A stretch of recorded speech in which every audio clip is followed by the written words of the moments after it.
I wrote the story about looking at attendance at conference or at committee meetings, and you were one of the legislators who had missed among the most meetings.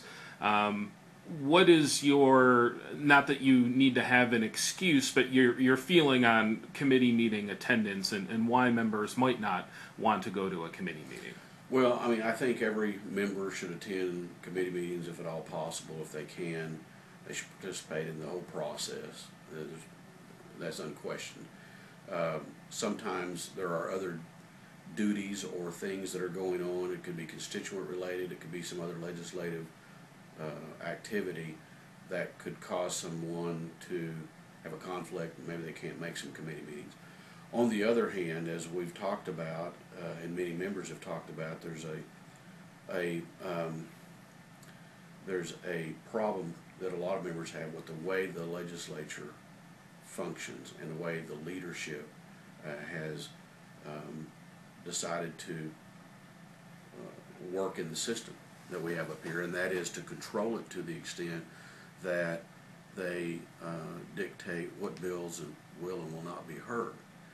And they've taken that to an extreme in my 18 years of experience that it's really affected a lot of members' attitudes about their participation in the process. That is somewhat ceremonial because things are already under the control of a handful of people, that showing up and just pushing a green button or red, whatever the case may be, really doesn't matter all that much because it's all predetermined. And so a lot of members feel like that their participation is not all that meaningful because everything's already predetermined by a handful of people. You are also a committee chairman of the insurance committee. Your committee is one of the ones that I believe Representative Ritz he has missed a lot of committee meetings as well. He has only attended, I believe, one of your insurance committee meetings. As a committee chairman, does it bother you that a member is missing a lot of meetings? Not necessarily. It doesn't necessarily bother me. We've never had a problem with having such low attendance that we can't function.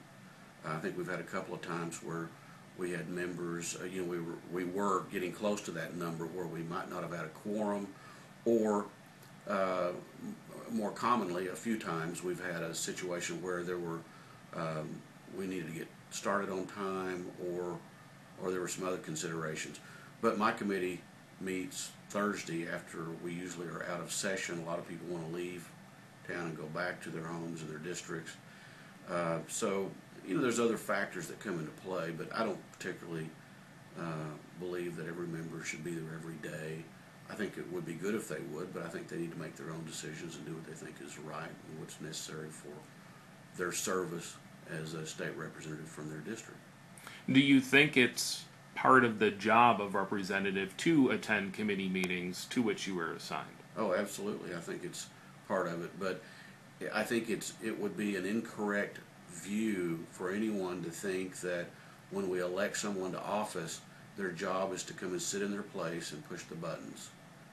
The participation and the level of involvement of each individual representative is much more broad and deeper than just sitting and waiting for somebody to bring an agenda before you and you push a button, yes or no. And that really goes to the heart of my issue that I'm trying to speak out about and have been for some time, and that is we already have a system of government that's worked fairly well for a long time. We refer to it in many different ways, including representative government. It's one of the cornerstones of our system of government. We, the people, elect people to go and represent us. And the system has evolved to the extent that literally a handful of people at most, really 3 or 4 people, 2 or 3 or 4 people, make most of the decisions in the legislature.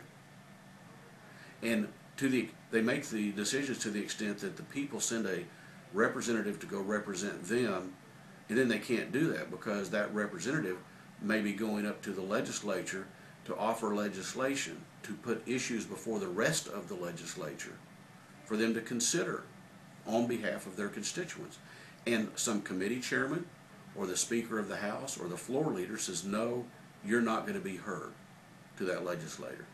The real problem is they're saying no to those people that sent them up there. They're saying you either are not going to have a voice in your government, or your voice is going to be minimized.